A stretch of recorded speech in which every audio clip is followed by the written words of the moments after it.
আপনি কি কখনো এমন অনুভব করেছেন আপনি কাউকে ভালোবাসেন, বিশ্বাস করেন, তবুও হঠাৎ করে মনে হয় সে কি আমাকে ঠকাচ্ছে, সে কি আমার সাথে সত্যি কথা বলছে? সবকিছু ঠিক থাকার পরেও কেন আপনার মনে সন্দেহ আসে? সত্যিটা হলো, সন্দেহ সবসময় অন্য মানুষ থেকে আসে না, অনেক সময় এটা আসে আপনার নিজের ভেতর থেকেই।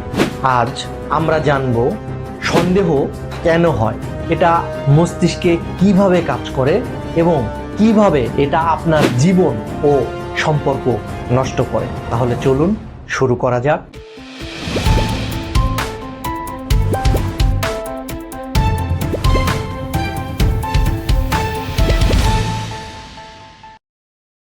কাছে বা দূরে, দেশে বা বিদেশে, ফেসবুক বা ইউটিউবে, যে যেখান থেকে আজকে আমাদের এই ভিডিও দেখছেন তাদের সবাইকে জানাচ্ছি প্রাণ ঢালা অভিনন্দন ও শুভকামনা।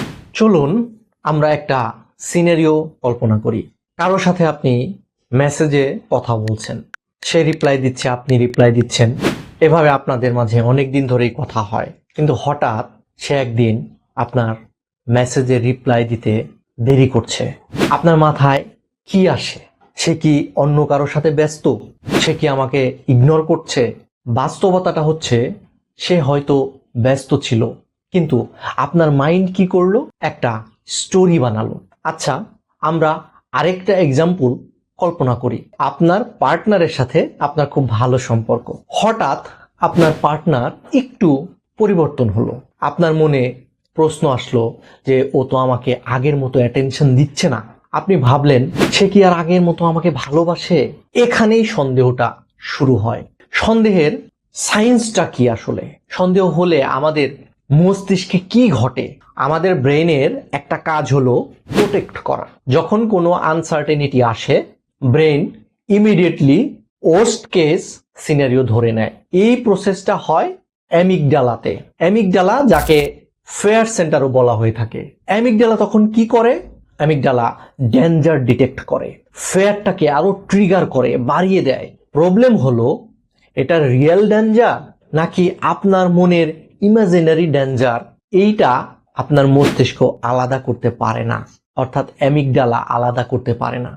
তাই সামান্য চেঞ্জ আপনার ব্রেন ভাবে এটা একটা থ্রেট, অ্যাকচুয়াল সিনারিও কিন্তু তা না।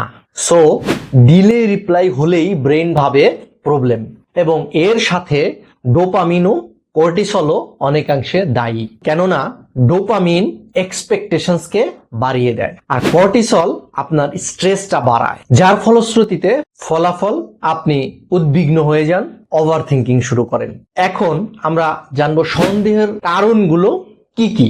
সন্দেহের অনেকগুলো কারণে সন্দেহ আসতে পারে, যেমন পাস্ট এক্সপেরিয়েন্স, অর্থাৎ আপনি আগে হার্ট হয়েছেন, তাই ব্রেন শিখেছে trust is equal two danger. অর্থাৎ আপনার আগের একটা রিলেশনশিপ ছিল, সেখানে আপনি বিট্রেড হয়েছেন, এখন নতুন মানুষকেও আপনার সন্দেহজনক মনে হচ্ছে, তার কাজকর্ম আপনার কাছে সন্দেহপ্রবণ মনে হচ্ছে।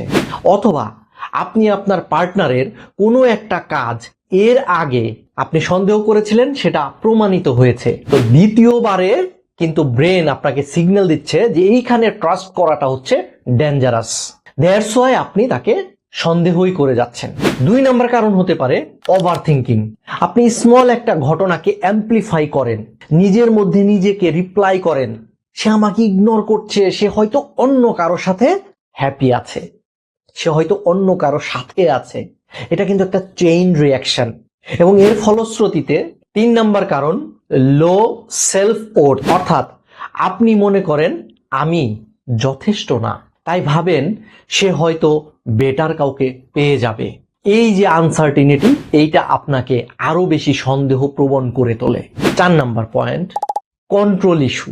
আপনি সবকিছুতেই তাকে কন্ট্রোল করতে চান, আনসার্টিনিটিটা সহ্যই করতে পারেন না, তাই সন্দেহ বেশি করে তৈরি হয়। চলুন আমরা দেখি কিভাবে এই সন্দেহগুলো একটা সম্পর্ককে নষ্ট করে। প্রধান কারণ কমিউনিকেশন ব্রেক, অর্থাৎ আপনার পার্টনারকে আপনি সরাসরি বলছেন না, কিন্তু মনে মনে আপনি একটা স্টোরি বানাচ্ছেন। এটা কিন্তু আপনার সম্পর্ক নষ্ট হওয়ার প্রধান একটি কারণ। 2 নম্বর কারণ ট্রাস্ট ইরোশন, অর্থাৎ বারবার সন্দেহ করলে অন্যজন কিন্তু দূরে চলে যায়। আপনি বারবার যখন আপনার পার্টনারকে একইভাবে সন্দেহ করতে থাকবেন, তখন কিন্তু আপনার পার্টনার আপনার কাছ থেকে আরো দূরে সরে যেতে থাকবে। 3 নাম্বার, ইমোশনাল ডিস্টেন্স। আপনি যখন ইনসিকিউর হয়ে যান, যখন বারবার তাকে আপনি এই সন্দেহজনক কথাবার্তা বলতে থাকেন, তখন অপর পাশের মানুষটা কিন্তু ইরিটেট হয়ে যায়, যার ফলশ্রুতিতে কি হয়, রিলেশনশিপটা ভেঙে যায়। এখন আমাদের কিছু ডিপ রিয়েলাইজেশন দরকার।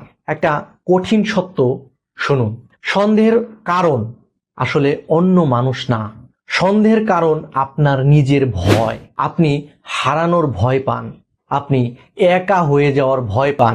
তাই ব্রেন সেই ইনসিকিউরিটিটাকে প্রোটেক্ট করতে গিয়ে আপনার ব্রেন সন্দেহ তৈরি করে। কিন্তু আইরনি হলো, এই সন্দেহই আপনাকে হারিয়ে দেয়। তাহলে সন্দেহ প্রবণতা থেকে বের হওয়ার সমাধান কি? কি করবেন? এক, এভিডেন্স চেক করুন, অর্থাৎ ফ্যাক্ট ভার্সেস ইমাজিনেশন আলাদা করুন। যেটা সত্য, সত্যকে সত্য হিসাবে রাখুন, এবং আপনার মাথায় যেটা ইমাজিনেশনে আসছে, আপনার কল্পনায় আসছে, সেটাকে একপাশে সরিয়ে রাখুন। 2 নম্বর ফ্যাক্ট, কমিউনিকেশন। সরাসরি আপনার পার্টনারকে জিজ্ঞেস করুন। এতে আপনার নিজের মন থেকে যে স্টোরিটা আপনি বানাচ্ছেন, সেখান থেকে আপনি নিজে মুক্তি পাবেন, এবং আপনার পার্টনারও অনেকখানি কমফোর্টেবল ফিল করতে পারে, আপনাকে অনেক আপন মনে করতে পারে। সেই ক্ষেত্রে কিন্তু সে ইরিটেটেড হবে না, বা আপনার নিজের মনে যে প্রশ্নগুলো আসছে সেগুলো আসবে না। 3 নাম্বার, সেলফ ওর্থ বিল্ড করুন, অর্থাৎ নিজেকে যথেষ্ট মনে করুন। আপনি যে খুব বেশি অন্যের উপরে মুখাপেক্ষী না, এটা নিজেকে বোঝান, এবং নিজের একটা ওর্থনেস নিজের মধ্যে আনার চেষ্টা করুন। তাহলে দেখবেন আপনার এই সন্দেহ প্রবণতাটা বা এই অন্যের প্রতি যে ইনসিকিউরিটিটা, এটা আস্তে আস্তে কমে যাবে। 4 নাম্বার, আপনি ওভার থিঙ্কিং স্টপ করুন। এক্ষেত্রে আমরা একটা টেকনিক বলে দিতে পারি, সেটা হচ্ছে, আপনার যখন ওভার থিঙ্কিং হবে আপনার ওই বিষয়টা নিয়ে, আপনি সাথে সাথে সেটা একটা কাগজে লিখে ফেলুন। 5 নাম্বার, আপনি অ্যাকসেপ্ট করে নেওয়ার প্রবণতাটা নিজের মধ্যে বাড়ান। কেননা পৃথিবীতে সবকিছু কন্ট্রোল করা যায় না, কিছু কিছু ব্যাপার আপনাকে অ্যাকসেপ্ট করে নেওয়ার মানসিকতা থাকতে হবে। তাতে আপনার নিজের জীবন সহজ এবং সুন্দর হবে।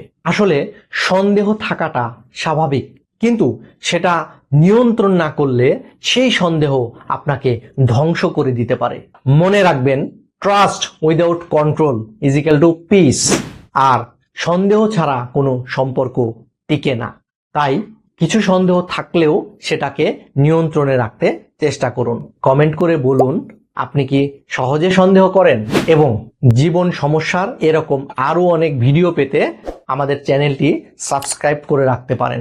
সবাই সুস্থ থাকবেন, ভালো থাকবেন, দেখা হবে পরবর্তী ভিডিওতে।